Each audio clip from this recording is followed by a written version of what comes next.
बच्चों, इतिहास की क्लास में अब हम आगे पढ़ेंगे शिल्प उत्पादन के विषय में। क्या जानकारी? शिल्प मतलब जैसे चित्रकला, भवन निर्माण कला, धातु निर्माण कला, धातु से सामान बनाने की कला, ये शिल्प कलाएं कहलाती हैं। जैसे चित्रकला, ये भी एक शिल्प कला है। जैसे कि मिट्टी के बर्तन बनाने की कला, ये भी एक शिल्प कला है। तो शिल्प उत्पादन के विषय में उस समय हड़प्पा सभ्यता में शिल्प उत्पादन के विषय में क्या पता लगा है, इसके बारे में पढ़ेंगे। मानचित्र 1 में चंदूड़ों को चिन्हित कीजिए। चंदूड़ो एक जगह है जो कि वहाँ पर मिली है। यह मोहनजोदड़ो 125 हेक्टेयर में फैला की तुलना में बहुत छोटी 7 हेक्टेयर में फैली हुई बस्ती है, जो लगभग पूरी तरह से शिल्प उत्पादन में संलग्न थी। यानी यहाँ पर ज़्यादातर लोग जो है वो शिल्प कार्य ही करते थे। अब शिल्प कार्य में मनके बनाना, मनके मीन्स मोती। आपने देखे होंगे मोती वाइट कलर के होते हैं, रेड कलर के, ग्रीन कलर के, लेकिन उस जमाने में मिट्टी से भी मोती बनाए जाते थे। शंख की कटाई, शंख आपने देखे होंगे। धातु कर्म यानी धातु से संबंधित काम करना। मोहर बनाना, मोहर मतलब सिक्के बनाना तथा बांट बनाना सम्मिलित थे।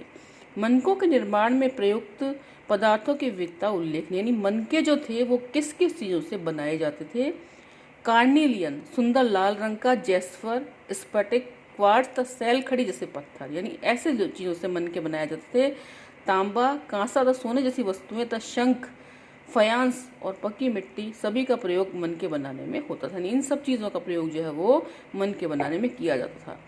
कुछ मनके 2 या इससे अधिक पत्थरों को आपस में जोड़कर बनाए जाते थे और कुछ सोने के टॉप वाले पत्थर के होते थे, यानी कि कुछ 2 से अधिक पत्थरों को मिलाकर मिक्स करके बनाए जाते थे और कुछ सोने के टॉप वाले पत्थर के होते थे, यानी सोने की बराबर जो है कीमत वाले पत्थर के होते थे। इनसे कई आकार के थे, जैसे इनमें कई आकार होते थे, जैसे चक्राकार, बेलनाकार, गोलाकार, ढोलाकार तथा खंडित।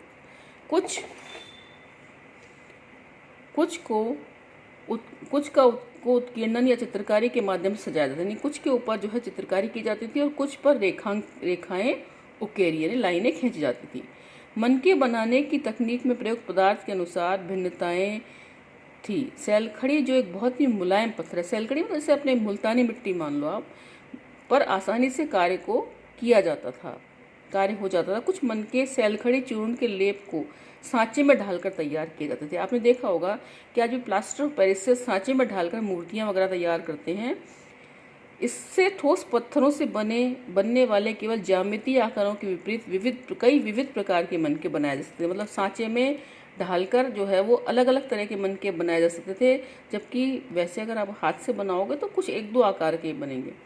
सैलखड़ी से के सूक्ष्म मनके कैसे बनाए जाते हैं, प्राचीन तकनीकों का अध्ययन करने वाले पुरातत्वविदों के लिए एक पहेली बना हुआ है कि मिट्टी से छोटे से मनके कैसे बनते थे, ये अभी तक उनके समझ में नहीं आया है। पुरातत्वविदों द्वारा किए गए प्रयोगों से यह दर्शाया गया है कि कार्निलियन का लाल रंग पीले रंग के कच्चे माल तथा उत्पादन के विभिन्न चरणों में मनकों को आग में पकाकर प्राप्त किया जाता है। नहीं, पहले जैसे मिट्टी के बर्तन बनाए जाते हैं फिर उनको आग में पकाया जाता है, उसी प्रकार मनके बनाए जाते थे, फिर उनको आग में पकाकर मजबूत किया जाता था। पत्थर के पिंडों को पहले अपरिष्कृत आकारों से तोड़ा जाता था और फिर बारीकी से तराश कर शल्क निकाल कर अंतिम रूप दिया जाता है। इनको तराशा जाता था, इनकी पॉलिश की जाती थी। घिसाई, पॉलिश और इनमें छेद करने के साथ ये प्रक्रिया पूरी होती थी। चंदूड़ो एक जगह है पाकिस्तान में, लोथल गुजरात में है और हाल ही में धोलावीरा ये भी गुजरात में है। छेद करने के विशेष उपकरण मिले, यानी वहाँ पर खुदाई के दौरान ऐसे उपकरण मिले जिससे मनकों में छेद किए जाते थे। माला बनाने के लिए मोती में छेद करना पड़ता है। यदि आप मानचित्र 1 में थाने नागेश्वर तथा बालाकोट को चिन्हित करें तो आप पाएंगे कि दोनों बस्तियां समुद्र तट के समीप स्थित है, यानी कि उन्होंने समुद्र तट के आसपास बस्तियां बसाई थी जहां पर शंख वगैरह मिल सकते थे। ये शंख से बनी वस्तु में चूड़ियाँ, करछियाँ तथा पच्चीकारी की वस्तुएं, यानी पच्चीकारी में शिल्पकारी से अच्छे से सजाई हुई वस्तुएं सम्मिलित हैं, के निर्माण के विशिष्ट केंद्र थे जहाँ से यह माल दूसरी बस्तियों तक ले जाया जाता था। इसी प्रकार यह भी संभव है कि चंदूड़ो और लोथल से तैयार माल मोहनजोदड़ो और हड़प्पा जैसे बड़े शहरी केंद्रों तक लाया जाता, नहीं पहले छोटी जगहों पर तैयार होता, उसके बाद बड़े शहरी केंद्रों में लाया जाता था। उत्पादन केंद्रों की पहचान। शिल्प उत्पादन के केंद्रों की पहचान के लिए पुरातत्वविद सामान्यतः निम्नलिखित को ढूंढते हैं: प्रस्तर पिंड यानी पत्थरों के बड़े बड़े टुकड़े, पूरे वाले शंख तथा तांबा अयस्क जैसा कच्चा माल, औजार, अपूर्ण वस्तुएं जो कोई पहले की बन नहीं पाई पूरी, त्याग दिया गया माल, यानी जिस माल को खराब समझकर छोड़ दिया गया था, कूड़ा करकट।